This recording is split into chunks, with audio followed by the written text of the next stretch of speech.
साथियों, आज हम वाल्मीकि रामायण के बालकांड के 35वें सर्ग की कथा सुनेंगे। इस सर्ग में अब आगे गंगा जी के उत्पत्ति की कथा सुनाई गई है। हमारे शास्त्रों की शैली ही ऐसी है जिसमें कथा के माध्यम से ही सभी सभी के ज्ञान प्रकट हो जाते हैं।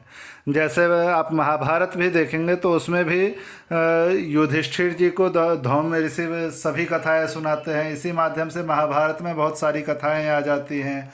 वह आप भागवत जी पढ़ेंगे तो उसमें भी वह सभी ऋषि एक दूसरे से चर्चा करते हैं, उसी से सारा ग्रंथ निर्मित होता है। इसी प्रकार अब विश्वामित्र जी और श्री रामचंद्र जी के परस्पर कथा कहने और सुनने से कथा आगे बढ़ रही है। तो चलिए अब 35वें सर्ग की कथा सुनते हैं। श्री सीतारामचंद्राभ्याम नमः। श्रीमद् वाल्मीकि रामायणम बालकांडम 35 सर्गः। शोणभद्र पार करके विश्वामित्र आदि का गंगा जी के तट पर पहुंचकर वहां रात्रिवास करना तथा श्री राम के पूछने पर विश्वामित्र जी का उन्हें गंगा जी की उत्पत्ति की कथा सुनाना। महर्षियों सहित विश्वामित्र ने रात्रि शेष भाग में शोणभद्र के तट पर शयन किया। जब रात बीती और प्रभात हुआ तब वे श्री रामचंद्र जी से इस प्रकार बोले। श्री राम, रात बीत गई, सवेरा हो गया, तुम्हारा कल्याण हो, उठो उठो और चलने की तैयारी करो। मुनि की बात सुनकर पूर्वाह्न काल का नित्य नियम करके श्री राम चलने को तैयार हो गए और इस प्रकार बोले। ब्रह्मन, शुभ जल से परिपूर्ण तथा अपने तटों से सुशोभित होने वाला यह शोणभद्र तो अथाह जान पड़ता है। हम लोग किस मार्ग से चलकर इसे पार करेंगे? श्री राम के ऐसा कहने पर विश्वामित्र बोले, जिस मार्ग से महर्षिगण शोणभद्र को पार करते हैं उसका मैंने पहले से ही निश्चय कर रखा है।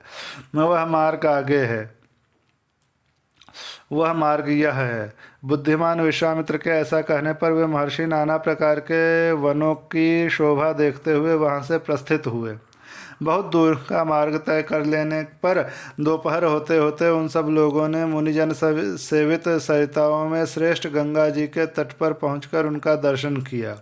हंसों तथा सारसों से सुसेवित पुण्य सलिला भागीरथी का दर्शन करके श्री रामचंद्र जी के साथ समस्त मुनि बहुत प्रसन्न हुए। उस समय सबने गंगा जी के तट पर डेरा डाला। फिर विधिवत स्नान करके देवताओं और पितरों का तर्पण किया। उसके बाद अग्निहोत्र करके अमृत के समान मीठे हविष्य का भोजन किया। तदनंतर वे सभी कल्याणकारी महर्षि प्रसन्न चित्त हो महात्मा विश्वामित्र को चारों ओर से घेरकर गंगा जी के तट पर बैठ गए।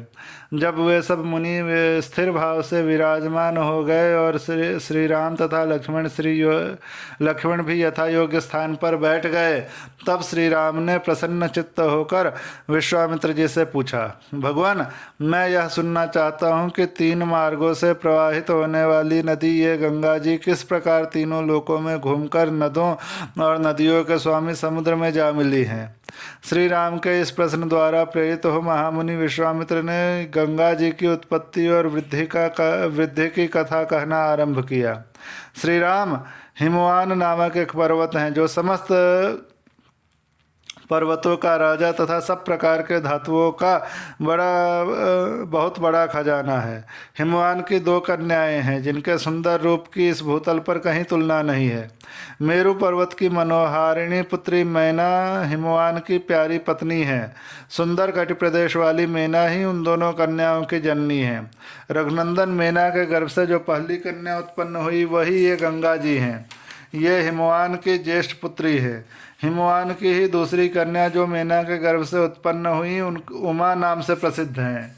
कुछ काल के पश्चात सब देवताओं ने देव कार्य की सिद्धि के लिए ज्येष्ठ कन्या गंगा जी को, जो आगे चलकर स्वर्ग से त्रिपथगा नदी के रूप में अवतीर्ण हुई, गिरिराज हिमालय से मांगा। हिमवान ने त्रिभुवन का हित करने की इच्छा से स्वच्छंद पथ पर विचरने वाली अपनी लोक पावनी पुत्री गंगा को धर्मपूर्वक उन्हें दे दिया। तीनों लोकों के हित की इच्छा वाले देवता त्रिभुवन की भलाई के लिए ही गंगा जी को लेकर मन ही मन कृतार्थता का अनुभव करते हुए चले गए। रघुनंदन गिरिराज की जो दूसरी कन्या उमा थी, वे उत्तम एवं कठोर व्रत का पालन करती थी हुई घोर तपस्या में लग गई। उन्होंने तपोमय धन का संचय किया। गिरिराज ने उग्र तपस्या में संलग्न हुई अपनी वह विश्ववंदिता पुत्री उमा अनुपम प्रभावशाली भगवान रुद्र को ब्याह दी। रघुनंदन, इस प्रकार सरिताओं में श्रेष्ठ गंगा तथा भगवती उमा, ये दोनों गिरिराज हिमालय की कन्याएं हैं। सारा संसार इनके चरण में मस्तक झुकाता है। गतिशीलों में श्रेष्ठ तात राम, गंगा जी की उत्पत्ति के विषय में ये सारी बातें मैंने तुम्हें बता दी। ये त्रिपथ गामिनी कैसे हुई यह भी सुन लो। पहले तो ये आकाश मार्ग में गई थी, तत्पश्चात ये गिरिराज कुमारी गंगा रमणीया देव नदी के रूप में देवलोक में आरूढ़ हुई थी। फिर जल रूप प्रवाहित हो लोगों के पाप दूर करती हुई रसातल में पहुंची थी। इस प्रकार श्रीमद् वाल्मीकि रामायण, आर्ष रामायण आदि काव्य के बालकांड में 35वां सर्ग पूरा हुआ।